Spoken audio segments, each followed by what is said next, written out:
We're all set.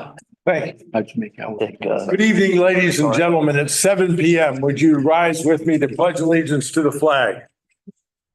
I pledge allegiance to the flag of the United States of America and to the republic for which it stands, one nation, under God, indivisible, with liberty and justice for all.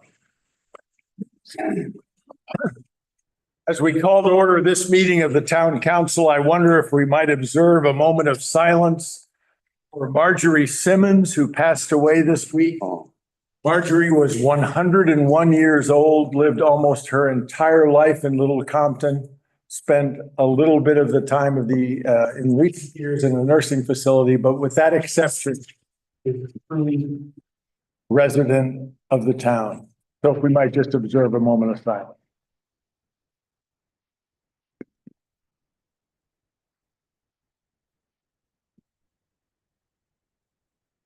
Thank you.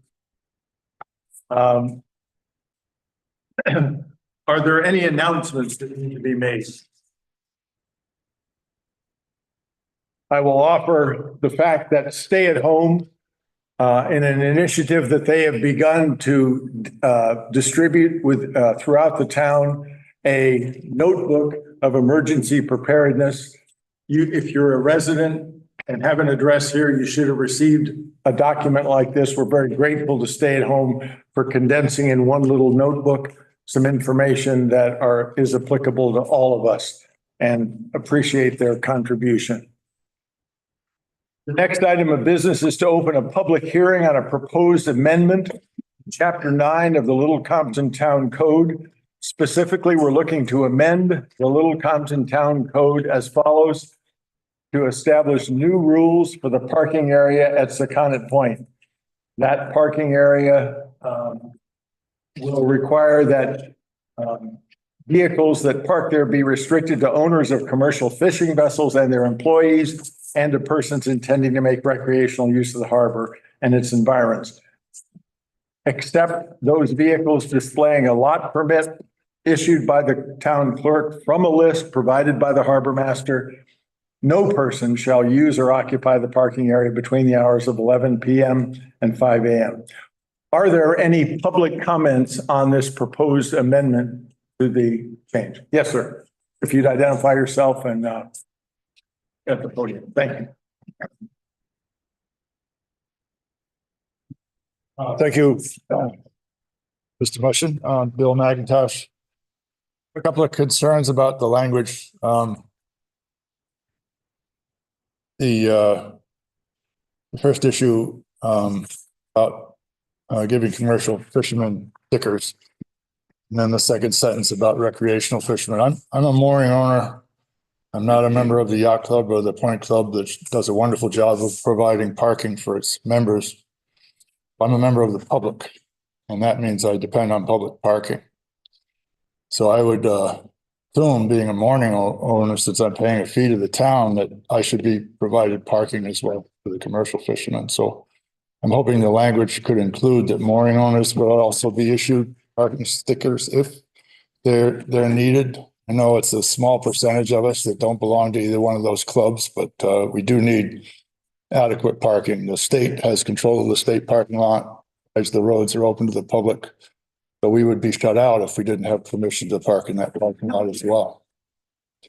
The second the wording to persons intending to make recreational use of the harbor and its environs, would that I don't think it's satisfactory, because the harbor master is the one issuing the tickets. I think the town should be providing a service to mooring owners that they're selling licenses to, by allowing us to go to the town hall to get a sticker or to issue it when we get our permits, our annual license renewals for our moorings.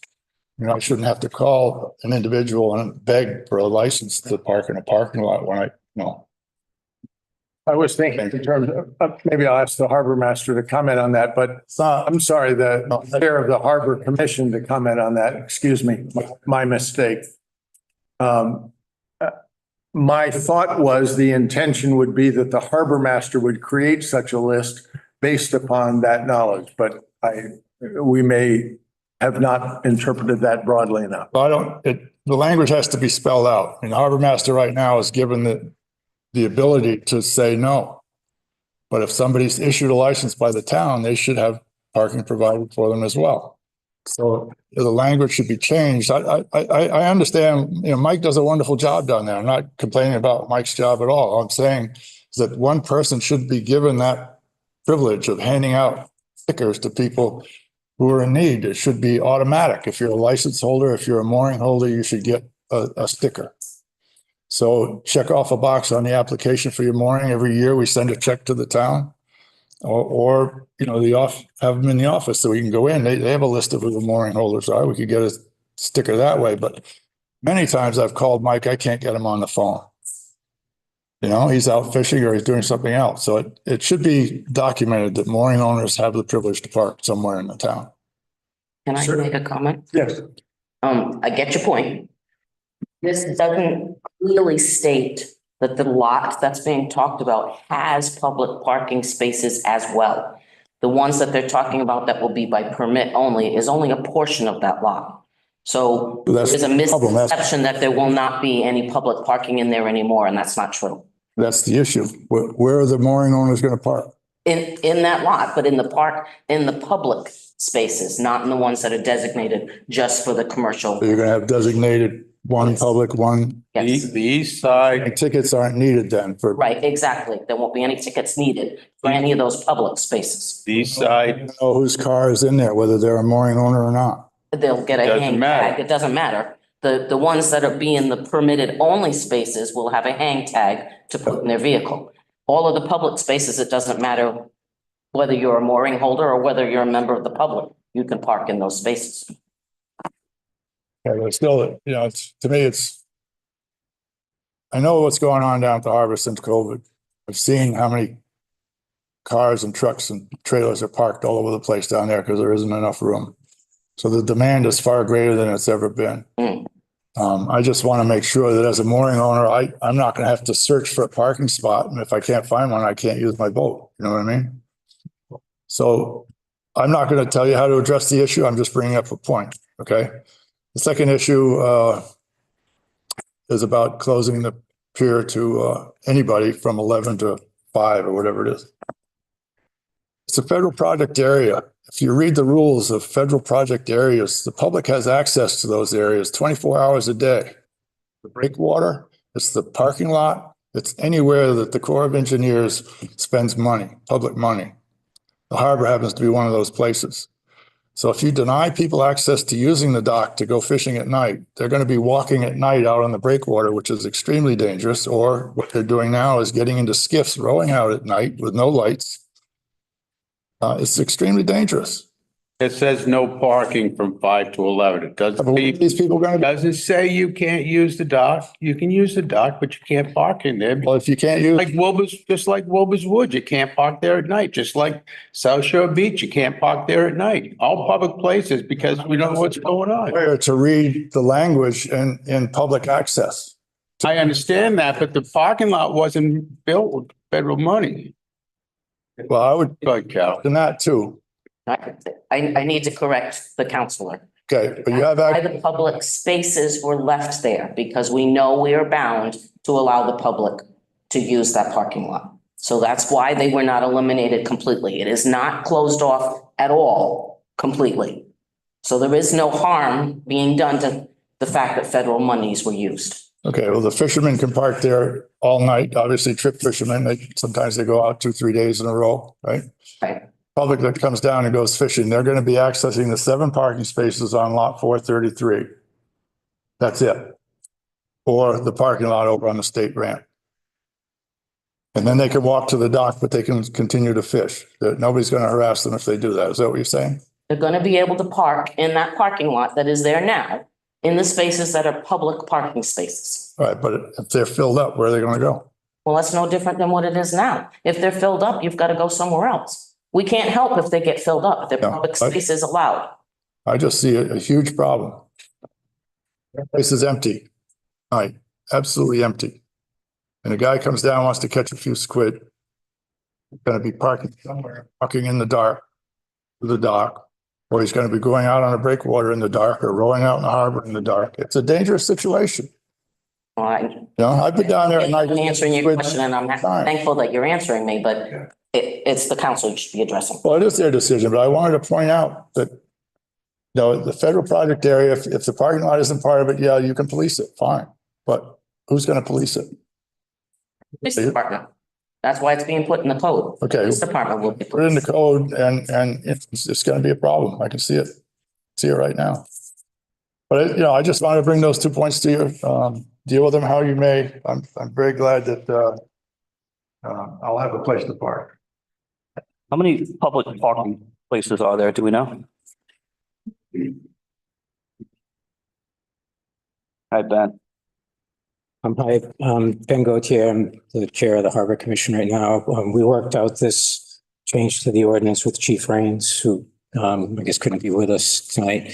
So Mr. McIntosh brings up 2 points. One, the point about a mooring holder having a special permit to park in the visitor spaces is new. We did receive a bunch of comments from residents saying, can you make that lot town residents only? And so when we looked at the language of the deed that Carol registered 29 years ago, it separates out, to your second point, the lot is gifted with the pier, but the way I read the second paragraph, the way it's parsed out, the pier is always accessible around the clock to anyone, regardless of where they come from. But the lot is separately governed, right? And so, as you know, since COVID, there's been phenomenal pressure for parking down there. So working with Chief Rains and the Harbor Master, the Harbor Commission came up with this modification to the code. And the only change really is pulling out a sentence that allocated a certain number of spots to overnight trip fishermen. But we wanted to preserve visitor spaces, and the point that was made at the time by Harbor Master Mike Massa was we allow moorings to people who are non-residents. You cannot close off that lot to non-residents. Those mooring holders are entitled to a place to park. And so we, in the draft cartoon that we worked with Chief Rains, all along the stone wall on the west side of the lot would be head-in visitor parking spaces. But we did not add to the code a new provision that said a separate allocation will be made to mooring holders. It was just that recreational visitors should be able to come down there, enjoy the harbor if they just want to walk around, if they have a mooring, or if they want to use the pier, whatever. But there are a certain number of spaces that are in the new plan reserved for visitors and signed off as reserved for visitors. And then the commercial spaces are as they are now. There are no new commercial spaces. We're not taking away public parking. We're actually bringing back, very clear signage that there are visitor spots there. But the point that, the town should make a separate allocation for mooring holders is a new idea to us that we didn't consider. I don't know how we would fit them other than how they've traditionally fit in, the visitor spaces. So I don't have a solution to offer the council to that request of, where can we allocate new spaces exclusively for mooring holders? We don't have an answer to that. But I do think that when I read, as not being a legal professional, when I read the language of the deed, that dock is accessible around the clock to anyone. It's just the parking lot that the Chief Rains wanted to finally implement a policy where we could preserve some spaces for the people that are actually trying to make a living down there, considering much pressure there is on that parking lot from people using the breakwater. So, yeah, the only real change to the ordinance, in effect, is to not allocate a separate number of spaces to overnight trip fishermen, because it's, to the chief's point, it's simply a dirt lot. It's not paved. There's no lines. You can't count spaces. It really is incumbent on the commercial users who understand the problem to park tight and try to make the most of the space that's allocated to them. So that's what I can offer you. Thank you. Right. What's your pleasure? Make a motion to approve as written. Adopt as written. I'm speaking of your pleasure with respect to the public hearing. What do you wish to do brought forward to us for the thing? I just have a question. I don't know if it's to the vote or not, but do the overnight fishermen, they're gonna get a hanging tag too?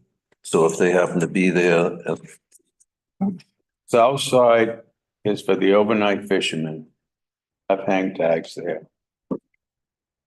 East side, along the abuts the dock, will be for the day trip fishermen, which has always been. The west side and the north side, which can probably hold more than 7 cars, will be for the visitors or the mooring holders or anybody who gets down there early enough before it gets filled up. I mean, the parking lot's only so. Problem was, there was fishermen calling me up. They said they had no place to park. And I said, lift the rope up on my lot and go park over there on my lot for the time being. That's all I can tell you to do. I'm not going to tell a fisherman he can't go fishing because he doesn't have a place to park. But that was the problem. You get the recreational fishermen coming down at 3 or 4 o'clock in the morning, taking the whole parking lot up. And then when the guys try to get to the dock to unload their bait or unload their supplies, they can't get to the dock because these people park haphazardly. And they, if you're coming down there with a truck to unload some of these guys, it's the same problem. So there has to be some kind of order down there because there wasn't. And like I said, some of the fishermen don't leave till 7 or 8 o'clock. And by that time, the parking area was full by people using the breakwater, and they were just parking everywhere. So it's either whether you want to have the recreational people out of town have use of that lot and say, well, we don't care about our commercial fishermen anymore. So you guys do what you got to do, park in the road. Or we're going to support our fishermen like we should be supporting our farmers. So Ben, Gary's estimating 70 public spaces. Is that what I heard you say? More than So I went down with a long tape and measured that wall. It's 85 feet. Mr. Massa recommends not parking at the southerly end of it, so a big truck can't come in and out without clipping somebody's corner of their car. There's 85 feet. If people behave, it's a dirt lot. If they park tight, you can probably park 8 cars in there without a problem, which is probably 160 feet of road that you don't have cars on anymore. So it should make a big difference. The point is that the change in the ordinance is actually extremely minor. It's just trying to get the hang tags to be implemented so that the police department can finally police the parking lot. What's the estimation for ticketed spaces?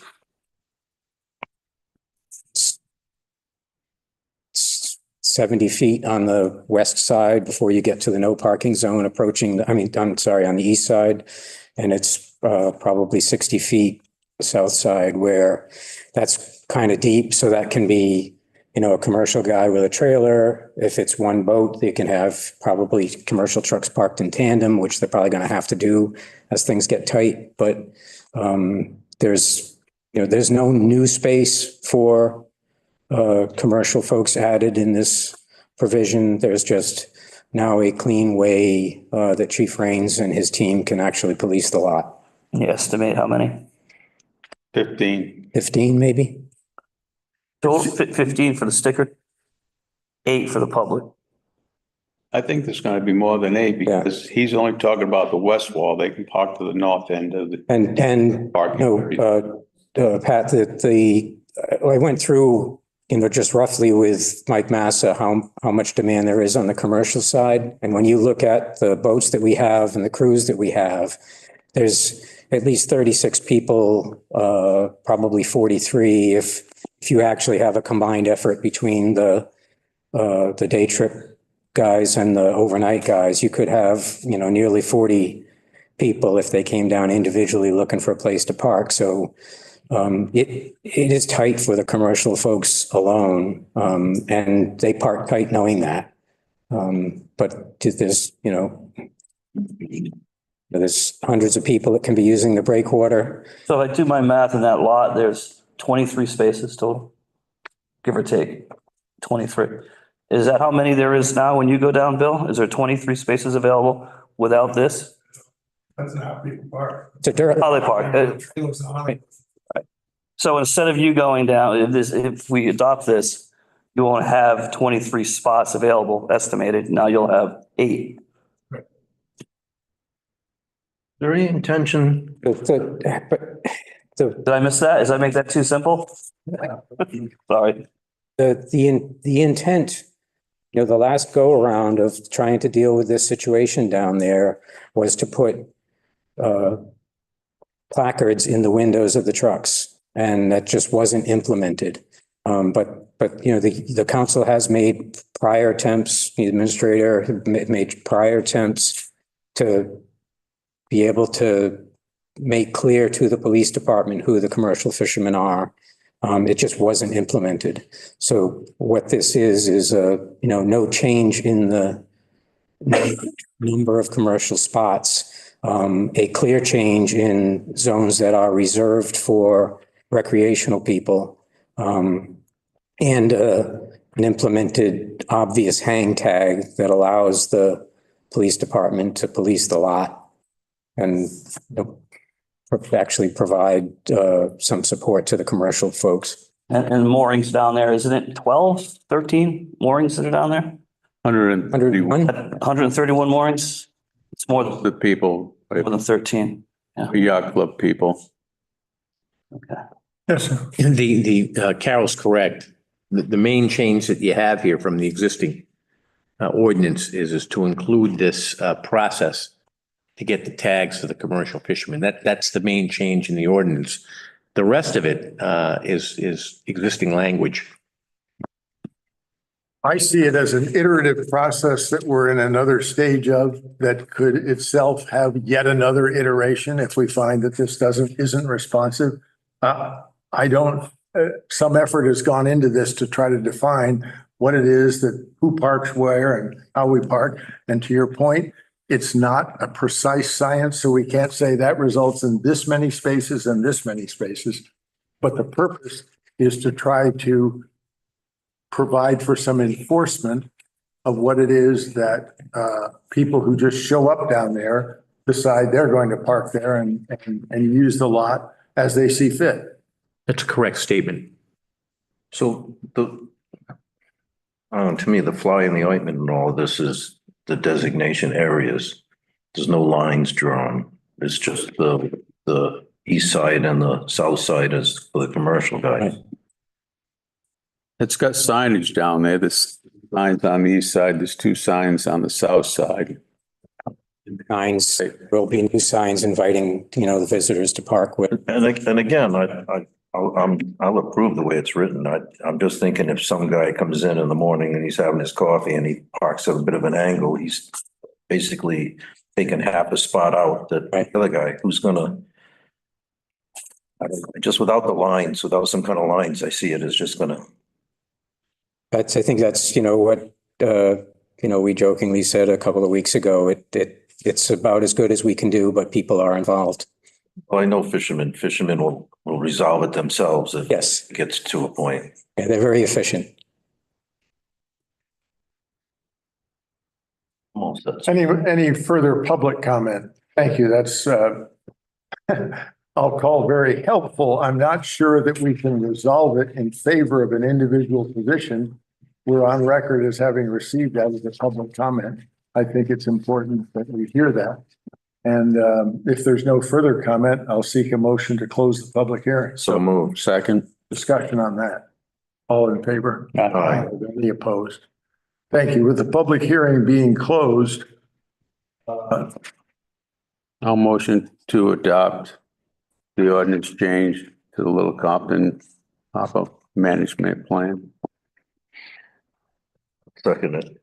the motion is made and seconded to adopt the plan as written in the agenda. Is there any further discussion? Yeah, just one comment, as per the solicitor's comments, this only identifies who's who down there. It doesn't really change the parking situation. If there are issues, we can revisit it.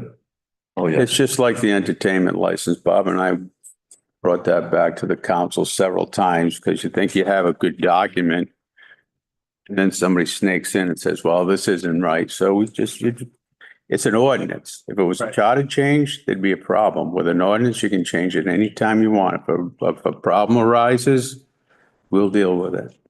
But if I may, the point that Andrew just made is one that, Chief Raines has said to us repeatedly. He's the person that implements the signage. He's the person that enforces, and he is very happy to engage with all of the stakeholders on fine tuning the process as we see how people respond to the first rollout. His intention is put up one of those notice board signs that things are changing, this date, signs, and probably issue warnings for a while.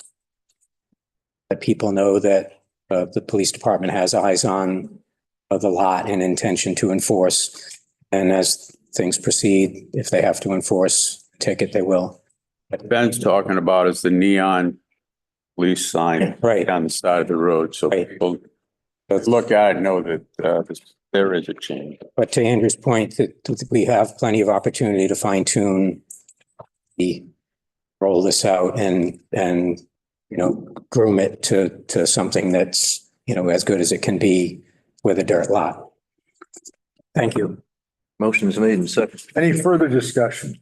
All in favor? Any opposed? Thank you. The motion carries. Thank you, sir. Are there any announcements? Hearing none, the approval of the minutes for October 10th, which was a regular meeting. Motion to approve the minutes of the October 10th, 2024 meeting unless anybody has any comments. Second it. Discussion on that. All in favor? Aye. And then the special meeting on the 15th. Same motion for the special meeting on October 15th, 2024. Same second. Discussion. All in favor? Aye. Thank you. Department head reports, that of the police department. Police department, 4th of September, 2024 on file. Second it. Motion made and seconded to place on file. Any discussion? All in favor? Aye. Any opposed? Thank you. The next item is old business, a report from the solicitor on the town landing parking matter. Well, the DEM is a large bureaucracy. Yes, it is. But this matter's in process. I'm still in discussion with the lawyers, DEM, and I've actually got them to be responsive on the matter. And this is the paths that are being discussed at this time. Not completed, but I'm hoping that the council will be able to have a choice as to how to proceed on this matter. Here's the first one. The funds used for the town landing project were derived from the 2018 Green Economy and Clean Water Bond. What I'm researching on that right now is whether a give back of the funds in exchange for the conservation easement being removed will violate the bond covenants. That's a concern for the DEM lawyers. That's something that I need to run down. That's the first one.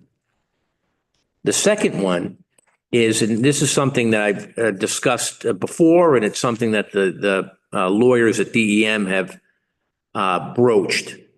And that is, if the town has a similar property, there have been instances where DEM has switched conservation easements from one property to another property, remove it at the town landing, place it on another one. The problem is it has to be of equal recreational value. That could be difficult, but that's something that they've discussed. And apparently there's some precedent for that. That's the second one.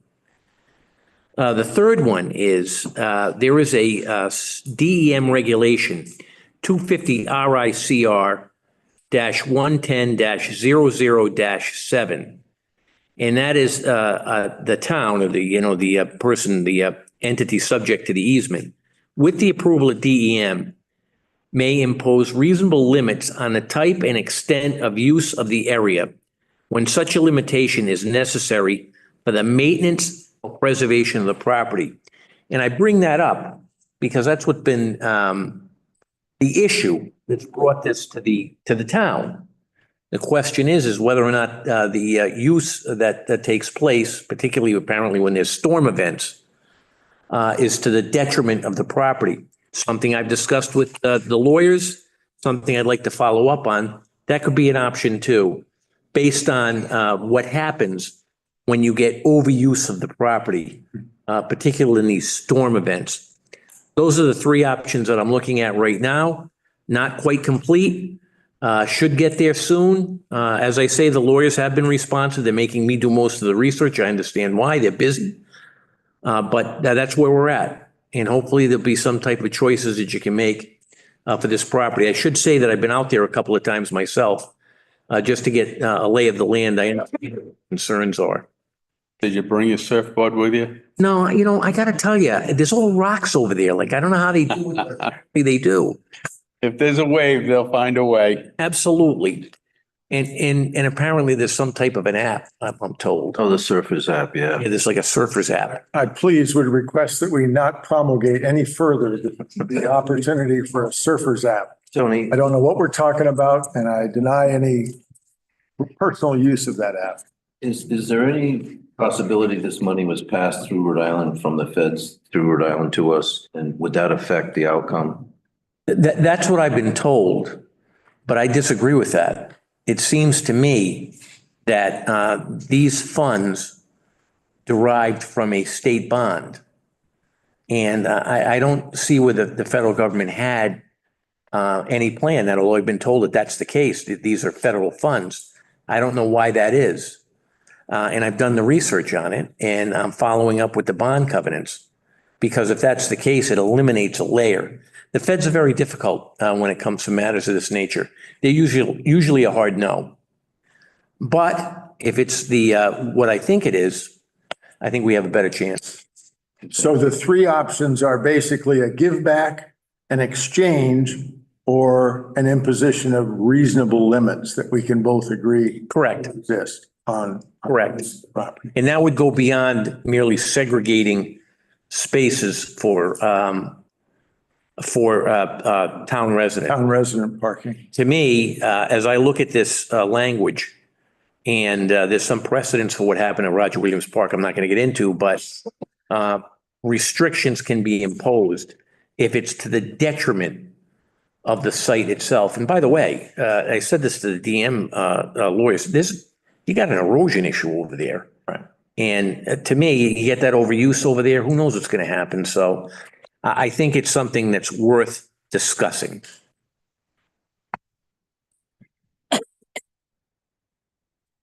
Any questions, comments?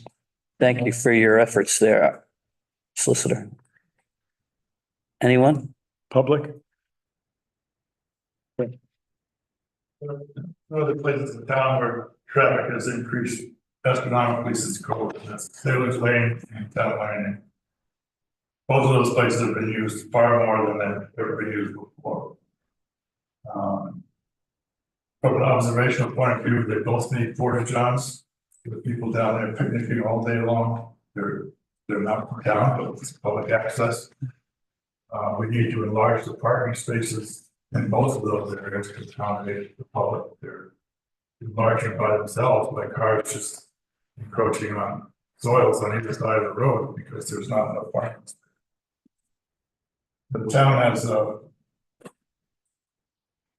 limited access to the basic public lands. Those two spots, we've already talked about Lloyd's, we talked about the harbor. Those are the other two spots. So that's the surfers. Surfers do use Taylor's Lane, but not as much. It's mostly fishermen and picnickers. The recreational committee in town needs to look at these places, study them, decide how they want to manage them, because right now it's pretty haphazard. Just like what's happening at the beach and the harbor, people are parking on the vegetation, they're ruining props that are holding that beach together. They're dragging their boats across the vegetation to get them into the harbor. The guys in the kayaks, it's just chaos. And we have to figure it out. As a town, we have to decide how we want to manage these public access areas, and they're part of the town. We can't restrict them to the town. As a business owner in town for many years, I depend, and most businesses in town depend on that daily traffic. Either going to the beach, which we're losing, or going to lands, surfing or wherever, just the kind of point. Taylor's Lane, the town line, those are the places the public comes who have cash in their pocket, want to get some lunch, spend the day down there. Businesses depend on those people, and it's usually between Labor Day and Memorial Day. It's a very small, specific part of the year, and we can address these issues by making it inviting to the public, but also control the parking by having adequate parking spaces for jobs to provide a necessity in town. And businesses are closing. There are no toilets in town. It's unbelievable. When these Commons Lunch closes, there's no place, no toilet in town unless you use the public one in the town or down at the point.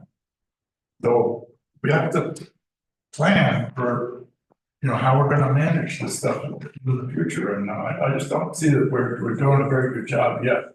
It's still too chaotic.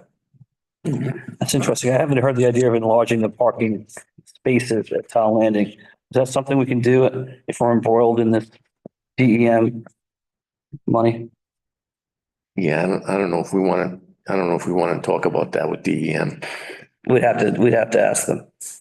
Well, there's a restrictive easement on it now. Yeah. I think the focus has to be on when you have these events and things get out of control and whether or not there's damage to it. When I visit, and I have, the one thing that jumps out at me is that it's an environmentally sensitive site. And that has to be taken a look at, because I think if you have that intense use, you're going to have the problems that you had before with the eroding bank and everything else. That's a concern. It just is. And I think that's what you have to focus on to make sure you still have a town landing. That's one of the things that has to be looked at.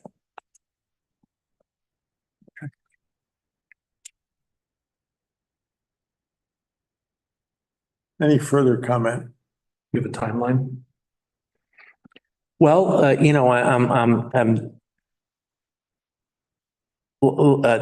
me say this. There's more urgency on my side than on the other side. But what I do like is the fact that things have been focused down. So I'm thinking that probably in a couple of months, I'll be able to say, look, this is what we can do with DEM, short of litigation. Can we revisit this in January or? I think that's a good month for this. Anybody else? Thank you. The next item of business is to receive an update from the administrator and the solicitor regarding the septic system loan program. Oh, you want me to take this? Yes, please. So we've been in touch with RIIB on this, and I have to say they've been very responsive. We've heard from the legal counsel, Christopher Vitale, as well as the executive director of the RIIB, Bill Fazioli. two quality people. And this is what needs to be done. The EM part has been completed. You had that at your last meeting. What RIIB needs to get from DEM is a certification for what they gave to you. They'll take care of that. There's an application process. Tony has been put in touch with the people that he needs to do that with at RIIB. They'll take care of it. What do you guys need to do? Well, you're going to need to file a resolution in support of the program. I'm working with Mr. Vitale on the language that they have. I don't think that that's going to be difficult at all. That'll be in conjunction with the application process. They'll let us know when they need the resolution. Once the application process goes through, there will be there'll be a closing actually, and the funds will be made available town to your residents. At that point, you will be asked to execute a loan agreement, fairly standard. Again, I'll work with Mr. Vitale on that, and that'll be the second thing that the council needs to do for this. Then after that, you're off and running. The RIB will assist in how your residents can access these funds to go from there. Many other communities do this. It's not a new program. It's a good program, actually. So, we asked for the timeline. And they said, look, probably December before the holidays, we should be able to get through it. Seems a little optimistic to me, but I'm going to go with it. So you're going to make the resolution for us, so it's all legalese? Correct. But I'm going to work with RIIB because not only does it need to be acceptable to us, but it needs to be acceptable to them. Okay. Thanks for working so quickly on it. It's a lot easier than the other one. So how are the interest rates set? As far as the loan? It's like 1%. It's like 1%. It's Not even, I don't think. yeah. Well, you know what? I say 1%. They said it's practically free, but there's a small percentage in there. So that's why I always say 1%. It's a good loan. Yeah, and down payments, deposit, any of that, you can go for all of it? Or do you have to I have to Match. put a percent something down? No, Tony, I don't think. I'm trying to think of how we do it in Bristol, but one of the things I think there is a limit as to how much you can borrow, okay? There is a cap on that. Exactly the amount, I'm not quite sure. I'm not gonna say 10,000, 20,000. I'm not quite sure, but From my experience, I think it's 10. 10. And it's not the match. It's just, that's what you get. So, There's no match, right? Or cost share or that sort of. no, nothing on that. But you're getting the 10. If it's 12, you got to come up with the 2. And if it's 30, like some of the new systems are, you gotta come up with 20. Absolutely. But it helps. Yes. It all helps. All right. Any further questions on that? Thank you again for the effort. I think it's certainly worthwhile and obviously is important to individual homeowners. It's in process. We'll keep you posted. Good. And we're ready to sign the resolution whenever that needs to be signed. Then moving to new business, review the results of recently completed survey, community survey, if available, and discuss next steps, including any changes to be considered to the town's social services program. Let me make a couple of comments here. We have in place, of course, as you're well aware, a social services director whose responsibility it is to deal with problems that include elderly citizens, but not necessarily limited. Not only not necessarily, it is not limited to that. So we're hopeful that the community survey will give us a sense of what the needs are. We've received now, courtesy of Angela Denham, is a proposed statement of work or job description for a senior citizen advocate, advisor, director. The name remains to be specified, but we're we're also in receipt of that. So back to the question of the survey itself, which I think will be important to inform both of these issues. What do we know, Mr. Mr. President, I do have a statement from Cam Jacobs, who's been the consultant with us, and here's the most recent information that she had. As you are aware, the Aging in Little Compton survey closed on October 21st. The survey concluded with 208 responses. 280. Did I say 208? No, 280. This represents roughly 15% of the target audience. The percentage of those who provided input may be higher, as some couples may have completed a single survey. In respect of the percentage, the survey was available for all over 3 weeks, and a great deal of publicity took place to help ensure that the community, and specifically the target audience of residents age 55 and older, were aware of the survey and therefore had the opportunity to take the survey should they have chosen.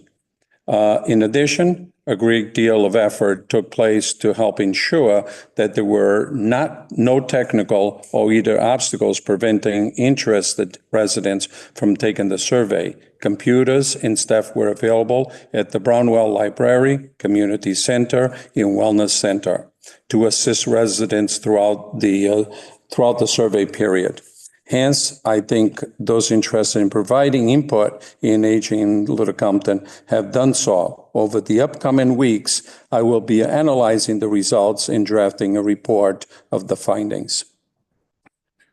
And that's the extent of it at this point. Just to clarify, I don't know if people heard 50% for the targeted audience. It's 15% of the targeted audience. Right. I just think you might have, his flexion might have. That I said 1.5. 15%.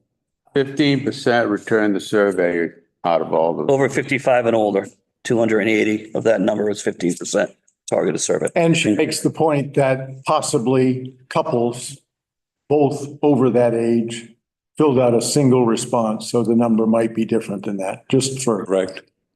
Levels of detail. But it certainly is a relatively small percentage of the targeted audience. Nonetheless, that's probably true of any survey. You're absolutely right. So What's important? I'm sorry.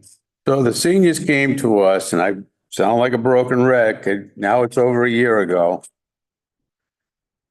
We were waiting for the survey. Now it's a year later. We got the survey, the results from it, 2 to 3 weeks. That'll be another 2 weeks for us to decide what we're going to do with it. Who knows who's going to be here at that time? Might be a whole new council. There may not be.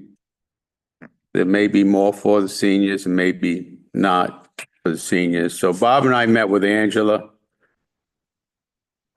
She wanted to see if we get a senior director. As you remember, a couple of meetings ago, we discussed getting a senior director for part-time, 20 hours a week. I hope you all remember we discussed that. So Angela sat down with some of the seniors and they came up with what they thought was important. So I'm going to give you this job description, what she came up with.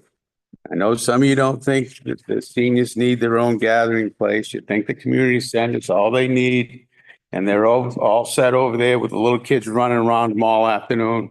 But I don't think they are. I think we could spend $700,000 on tennis courts that probably none of us use. None of us use them.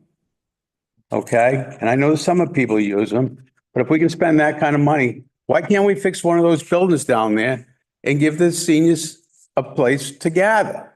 And if it comes to fruition that they don't gather and it peters out, we're going to have at least one, if not two buildings, because I hope both those buildings can be rehabbed and utilized for something in the future. Okay. Now, there was thought that we were going to tear the old fire station down. Well, that fire station means a lot to me because I went to school over there. And when the alarm went off, when second grade which is the closest school room to the fire station, the teacher would let us get out and look out the windows to the fire station. for the fire trucks to leave, okay? So it's important to me. Everybody that grew up and went to Wilbur School, that fire station is important. Now, it's not in such bad disrepair that it can't be fixed. And I drove by the Odd Fellows Hall today, and we all should be disgraced by what it looks like. Paint peeling off it. All I keep hearing is, well, we got to do this. Well, we can't do this. Well, we got the money for it, but, we just got an estimate for $80,000 for a feasibility study, just to see whether we can use them or what we can use them for. That's not an architectural design to repair them. That's just to see if we can use them. Well, I'm saying we can use them. And I don't know why we keep waiting around and not doing something. We got a building official that I think is doing a wonderful job, but he could be helping out on this sometime. And I know Tony met with an architect yesterday, because I asked him, can you try to get moving on this? Because I brought about the stairs. When I could have had a contractor fix the stairs for 10 grand. And we got a proposal back so we could put an RFP out for 12,000. I think that's just a waste of money. I think that's just the way some governments work. Yeah, okay. We'll spend the 12,000, put an RFP out, and then we'll get a $10,000 job done. That's ludicrous to me. So anyways, there's a job description. I think it's good. I gave a copy to the solicitor. Like I said, some people think the community center is all they need and just let those two buildings rot away. But I don't have that. I was going to make a motion to see if we could advertise this. But if you want to wait till the survey comes back, that's fine with me. But I'm just so fed up with, yeah, well, they're the seniors. Well, by the time this gets done, some of the seniors aren't going to be around anymore. They're going to miss out on this whole thing because they're not going to be above ground. And I think it's just such a disservice to it. We're all seniors here. I'm not going to use it, not at this time anyways. But I know the seniors that don't have husbands, don't have children, that are alone, want something where they can go and have their own community where they can have coffee, where they can have donuts. They're not going to go in there and serve meals or anything. There's just going to be a gathering place. They can play cards. When they leave on Monday, they come back on Wednesday, everything's going to be just the way they had it. It's not going to be a bunch of little kids running around, moving stuff around. No, it's going to be their little community for them. And I don't see why we can't do something, senior people. I'm at a loss for the words at it. So whatever you want to do. Just a couple of things. The town buildings that you speak of, that's the responsibility of the town for upkeep. Right. So, that's just the way it is. Right. It's upkeep. Two, we're not going to spend 12,000 for a $10,000 repair on the stairs. We talked today to the architect. Right. I think it's going to be about $1,000 and we can send it out for an RFP. So I don't think the stairs are going to be a problem. I hate to say that because if they are a problem, then I said they won't be a problem. So it looks like there's good news on that front. Wanted to clarify those two things. So we got a new DPW director. I asked him to come into town hall and get a copy of the fire marshal's report that had a list of all the deficiencies. And since grass season's kind of over and the maintenance guys aren't mowing the lawn anymore, maybe they can go in and start picking away at some of those deficiencies. And then maybe we can, as Tony's been working diligently on it. I know that. Maybe we can get something together and get some estimates to fix those buildings up. The Odd Fellows Hall was supposed to be done right after this facility got done. This facility got done in April, and here we are 4 or 5 months later, and the paint is still peeling down there. Can I ask a couple questions about your proposal for the Go ahead. senior director? So do we envision this person sitting at town hall when they're working? I believe so. It looks like for 4 hours, 5 days a week, 10 to 2. Monday through Friday, 20 hours a week. Yes. Okay. And we'll, So this is just something, I'm totally in favor of that. right? that I think people can look at. been a need for this for a long time because there's no central Right. person in town for people to turn to or coordinate services or, you know. I understand Sue Sisson does a wonderful job, but Sue Sisson is limited to what she can do, okay? I think the seniors need somebody that they can always have and say, hey, can you help us with this? If you read some of these things, you know, a lot of them don't know how to get into the health insurance, Medicare, Medicaid, you know, low income energy assistance programs. This will be somebody that they can go in and say, can you help me fill this out? Because I think a lot of them aren't getting this stuff. So I don't know. I mean, we can discuss it if you want to try to put it out for proposal. I gave it to Tony to take a look at. Go ahead, Angela. I'd just like to remind the council that you have approved, on August 22nd to, get a representative for our seniors, 20 hours a week, to be in the town, hall, 4 hours a day, have a phone, dedicated phone, computer, whatever that person needs to do her job, to help the seniors in town make visits. Bring up if you got the job description, it's quite extensive. However, all of it may not be used immediately. It's something for the future as well. I did a lot of work on getting that job description together, talking to directors in senior centers, and so I got a lot of information. But I also put the most important information throughout town would be that that person is in the town hall, taking telephone visits, making volunteer lists, matching volunteers with seniors for help, rides to hospitals or clinics or whatever the tests they have to have. And what, you know, you have a meeting already, and it's overwhelming that people would be more than excited about having that person in there. And like I said, might I remind you that you did already approve this. So I'm just trying to figure out, after I worked really hard on getting these jobs, I tried to get a person to represent us who wasn't able to do that job. So she had to back down. So it kind of set us back a little bit. I was waiting for her to come to the conclusion of that. And as it turned out, I finally got everything together, and I'm thinking this is a done deal.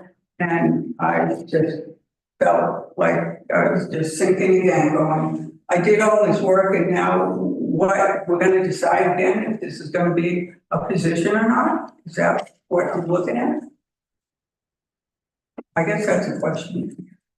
If I may answer the question, my concern is that our social services director, who is a hired person to do social services, is the right person for this job. And if she is not, do we make it an augment or some addition to her services? Because those have been services that have been largely accepted and have done so without very much public announcement, only because the kinds of things that people need are typically things that they would prefer that others don't know, that they've called upon someone to help them. So she has been ideal in that respect. Is the senior need of that sort? And my thought was that the long awaited, I will acknowledge that the process of getting this survey forward has been torturous. But are we looking at what the needs are, or are we imagining what they are and saying, let's have a full spectrum person who covers all these responsibilities? So that's one of the things that I'd like to review on this proposed job description before we go looking for one person to handle what appears to me to be a rather broad range of responsibilities. Now, we haven't ever hired such a person, so I have no real basis for my opinion, other than the fact that it seems to me that this is a large spectrum of capabilities that this one person would have. Is that fair, or do you think? Oh, that's just what they do. That's what these people do. Right. So let's say in Tiverton or in Westport or someplace, there is such a person who has this kind of capabilities. Okay. Then the second concern that I would have. Some of that, to the end, some of it is not pertinent to now because there's no building that this person is going to be in to actually. So some of that is for the future of what we're trying to do. Okay. So I think Sue Sisson could augment this person, or this person could augment Sue Sisson, where Sue Sisson then have a place where she could come into town hall and sit instead of working out of her house. I would say, to be fair, she relies upon the anonymity of her own home rather than an office in the town hall. If a person wants to know something, they can come to the town clerk and they ask the question publicly. But if a person has a fuel need or that sort of thing, I think there is an advantage to the person being able to call on a telephone, not to a town number, but to the social services director. So I don't mean to suggest this couldn't coexist. And to your point, one of our fundamental problems is we don't have a separate space right now that is fire safety certified to be able to house groups of people. That's what we're wrestling with right now. And we have an appointment with the Fire Safety Board on the 19th of November, in which we're going to defend, as we did for the sprinkler system in the town hall, the decision that they have made that we need to do certain things in 32 Commons that we're not ready to do. So all of that to say, could we put stairs in and get up? We think we can. We think we can do that in relatively short order, and we can do that in a way that allows access to the third floor. But the problem is we don't have a third floor access capability yet with respect to defending that to the fire marshal. So these things are in play at the moment, I would say.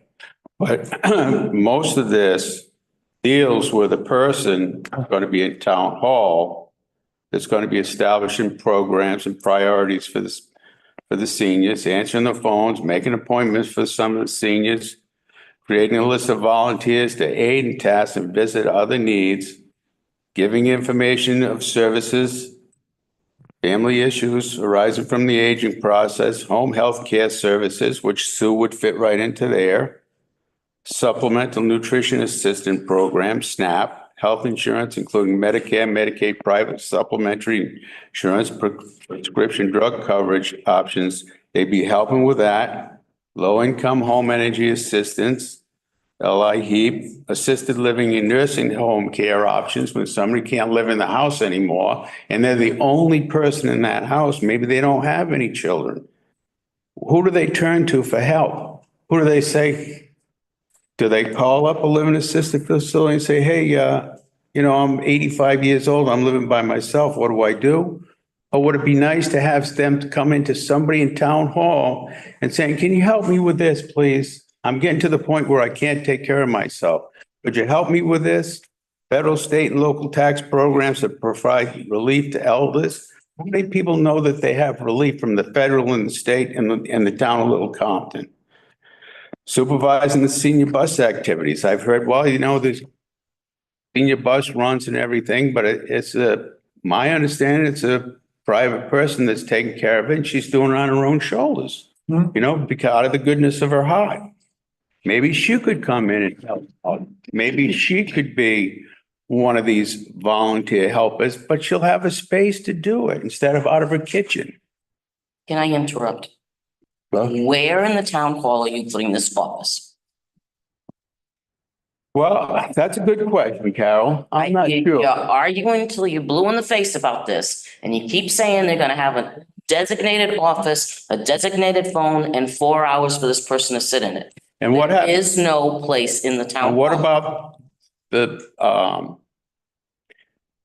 the space across from your hall? What That's about- used by people. What do we have the conference room for now?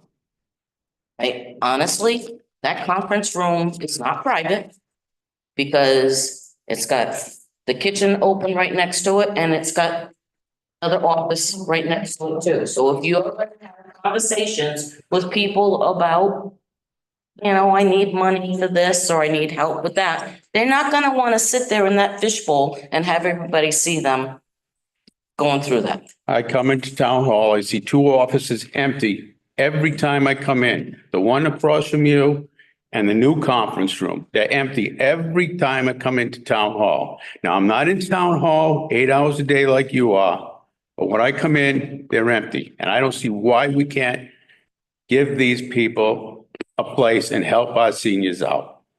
I'm not saying not help the seniors out. I'm saying you need to be realistic.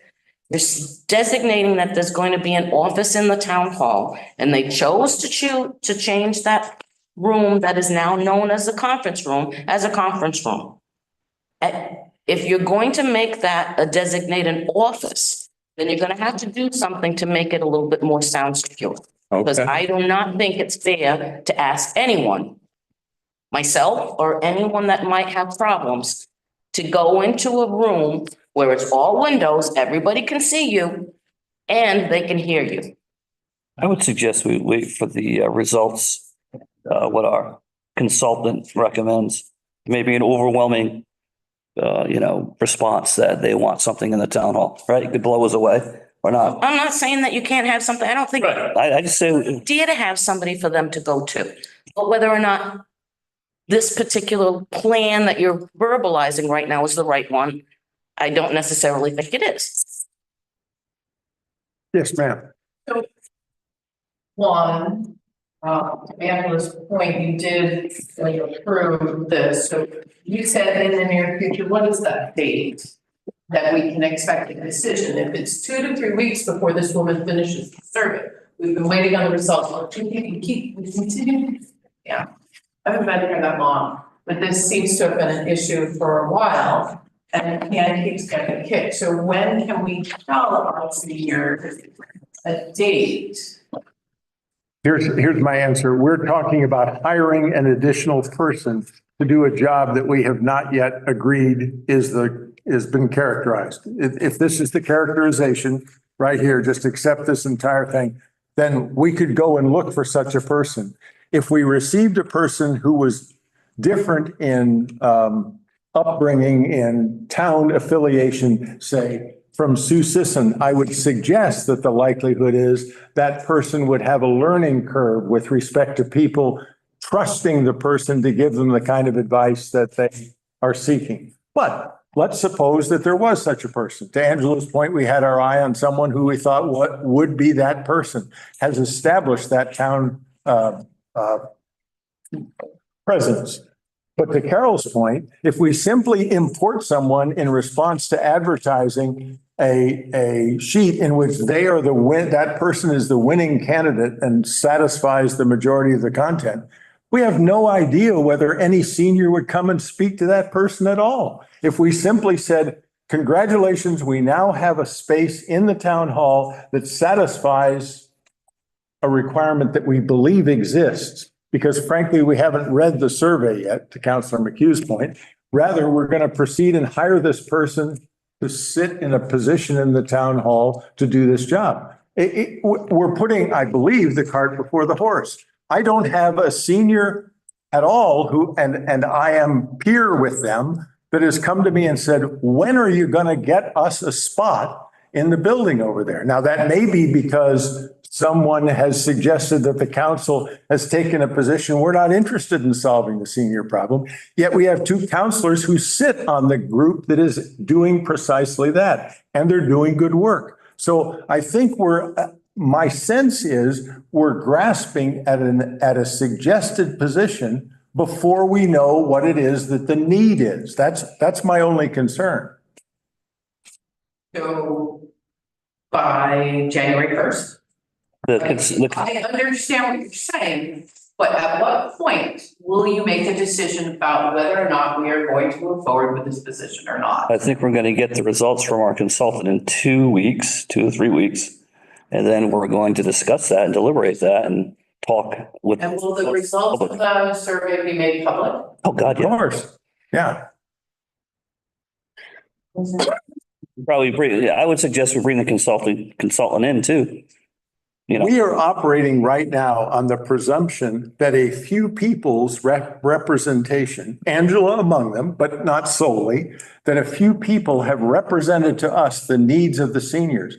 So our response to that was to commission this survey, which goes and asks everyone who will answer to do so.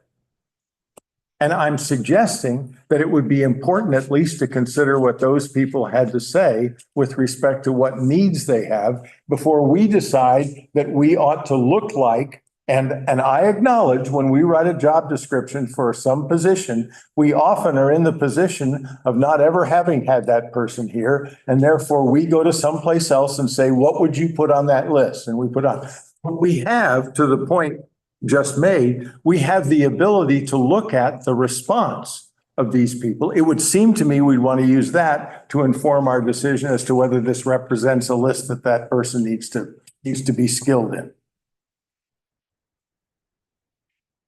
Yes.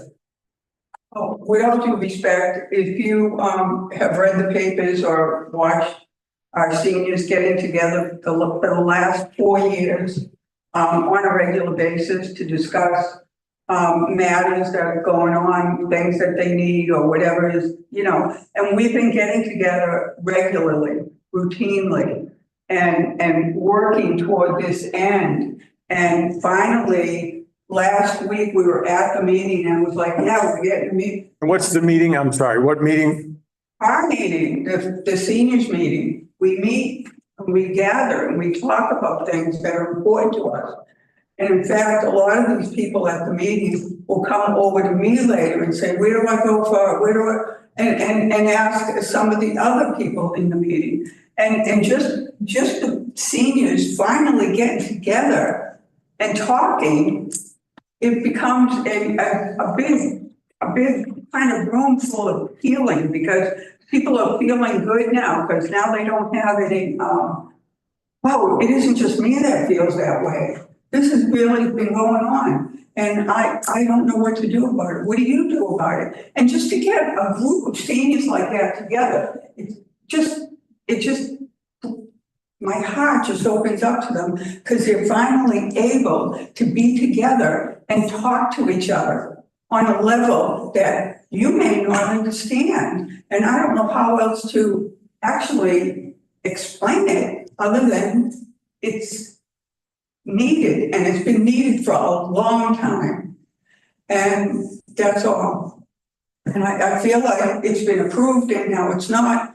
And I know you haven't read it, you didn't go through that whole thing, but you know, you did ask me to get the job description, you'll post it, we'll look at it, we'll decide on if it works good, make sure you put something about the future in it. I did it all, I did it, and I worked through it, and I'm just. Angela, the only thing I can share with you is I can empathize with you and I can feel what you're saying. And I think your work is done. And it's here. It's just going to be a few more weeks and we're going to make a decision, you know, on the data. We feel, I understand what you're saying. And I understand, I empathize with it. So. If you came to one of our meetings, you would see what happens. Come to one of our parties, come to our Christmas party. Gary was at our Christmas party last year. It is so delightful. It just, you know, just warms your heart. And it's hard to explain it otherwise. So it's a place where people can be together on their own, same level, talk to one another, have the same types of situations, feel better when they left because, oh, I thought it was just me. I felt like that. It's everybody, you know, and it's healing. All I can say. And it's hard for And I don't know if the survey, I read the survey and I'll tell you, some of the survey, I would answer the questions it just felt like they were digging into personal issues. I never saw a question on there that said, would you like a senior center? Would you like a senior gathering area? Would you like a place? Would you like a director? Would you like a leader to help you? You know, I've been doing that for 4 years. But you know what? They deserve a place. They deserve an advocate. They deserve somebody in town that's readily available to listen to them. And have a place to gather on a regular basis. That's all.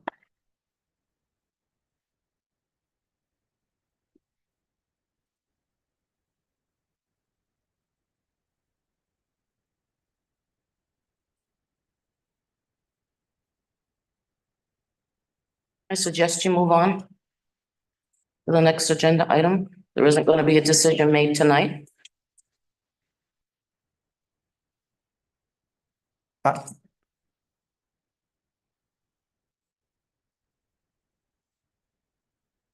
Well, I gave this to the solicitor. I was going to go over it again with Angela to see what was really needed. And then ask if I could put it out in the paper to see what kind of return we got. So.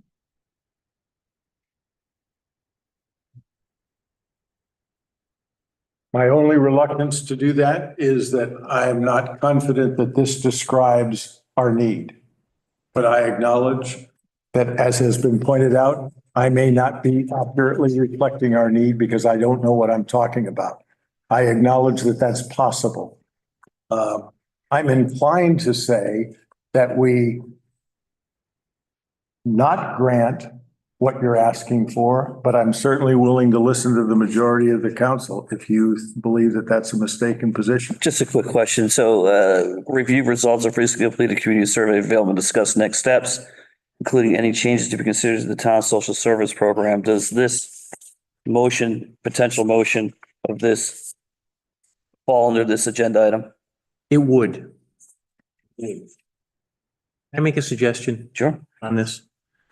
If you send out an RFP, if that's what the council wants to do, there should be language in there, as there always is, that any proposals can be rejected.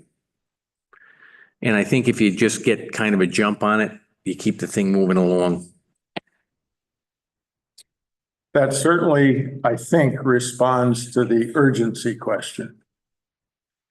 I will seek a motion to approve the publishing of this job description for response. So moved. The condition that was described by the solicitor. Can I ask a question though? I'm very confused in this because how you phrased that is advertising a job opening. How you phrased it is a request for proposal. What are we doing? I think we got to get a request for proposal, see who comes forward and then move from there. But what are they proposing?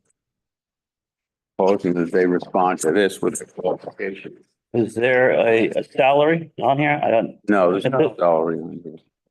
So Might I characterize it as seeking letters of interest from persons capable of fulfilling this description? how do you apply for something you don't know how much you're going to make? It's a letter of interest. You don't know how much we're offering. We don't know how. If they're interested, they'll put a letter forward. Maybe nobody's interested and this will be a moot point, but maybe 15 people come forward and say, hey, this is. I don't think I'd been interested in anything if I didn't know how much I was going to make. Maybe it's not paying anything at all. Maybe the person comes and says, I'll do the job for free. Let me make it further. Have another one? Well, let me make it further. I think request for proposal is actually the way to go. That's the first thing. The second thing is you do have the outline here for the request of. So, in connection with the motion, have it be referred out to me so that this can be put in RFP language. And if it's a request for proposal, the proposal will be in connection with it. Look, these are the requirements that you have. This is what I'm willing to do for it. And I think that will set what you will be doing for the pay. I'll move that. I've already moved something, so. And no one got a second on anything. Oh, I don't think there was a. Did second it, Yeah. but, so are you? So I'll amend my motion to what the solicitor just said. So we're gonna, You're gonna have the it. solicitor come back with a cleaned up version to advertise. Is that correct? Yes, we're going to put it in RFP language. Right. And that addresses, because I think when you send that out, if you say this is what we're looking for, you're making a proposal, they're going to tell you what they think it's worth. And you can reject, and you're gonna put language. Absolutely. Reject. Absolutely. This will keep the matter moving along. Thank you, Tony. That then is the motion that's been made, and has it been seconded? Yes. Paul seconded it. And the motion is seconded. Is there further discussion? Do you have it, Carol? You wanna read it back? To authorize the solicitor to put the job description that was submitted into an RFP language and return with that so it can be approved for advertising. Are you gonna return for it, or are you gonna just give it to the clerk to advertise? Have to look at it again? Council have to look. Up to you guys. That's up to you. That's how I wanna review it before I vote on it. I'm voting to send it to him to make a draft on RFP for us to review and vote on. And I was thinking, Interpretation. my interpretation was we were gonna give it to him to make it ready to advertise and allow him to give it to Carol to advertise. Using this as a template. Yeah. Yes. I can see how you thought that. I can see how I thought mine too. It's your motion, so that's what you're thinking. It's going to him and he's gonna Yes, draft the word and give it to me and I'm gonna advertise it. yes. Okay, so then, So we can vote on it. If people feel that that's not the way to go, then There's no harm there. no. Responding to such a thing. So the motion has been made as just, no, not as just recited. I'm sorry. I'll reread it again. Authorize the solicitor to take the job description that was supplied, put it into RFP language, including rejecting any or all proposals, and to give it to the town clerk. That's the motion. Yes, that's the motion. Is there a second to that motion? The motion is seconded. Is there further discussion? All in favor? Aye. Aye. Are there any opposed? Thank you very much. Thank you.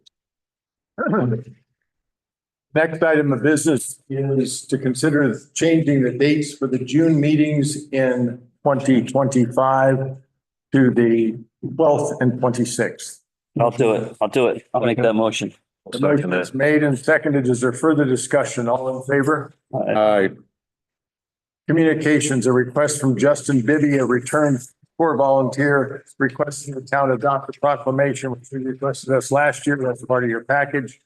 Motion to make the same proclamation as last year. Second. The motion is made and seconded to adopt the same proclamation that we published last year. Is there any discussion? All in favor? Aye. Aye. Any opposed? And the payment of bills. Motion to pay the bills. Second. Discussion. All in favor? Aye. We will recess from this open meeting after voting in open session to enter into executive session for potential litigation, South Coast Wind update. I will ask that those who are not who need to absent themselves to do so. I will ask for a motion from the remaining persons to enter into such executive session. Unfortunately, I have to recuse myself, I believe. Yeah. Want to pass those candies down if you're gonna leave? Can you, So that's prudent. And I have the form, you got a form? which I'll send out to Carol and you. I have to recuse myself too. So does Mark. So there's going to be no solicitor. So Andrew, Bob and I are gonna go at it. Did you read it? No, Keep talking about. I don't know what he's saying. There are 4 counselors who indicated their readiness to enter into executive session. Those counselors being Counselor Moore, McHugh, Golembeski, and Mushin. I'm gonna recuse myself. I will ask, I will see you guys probably at the election. No, next meeting. Yeah, election. It's an election, so maybe I won't be sitting here, Pat. Maybe, we'll see. Are you?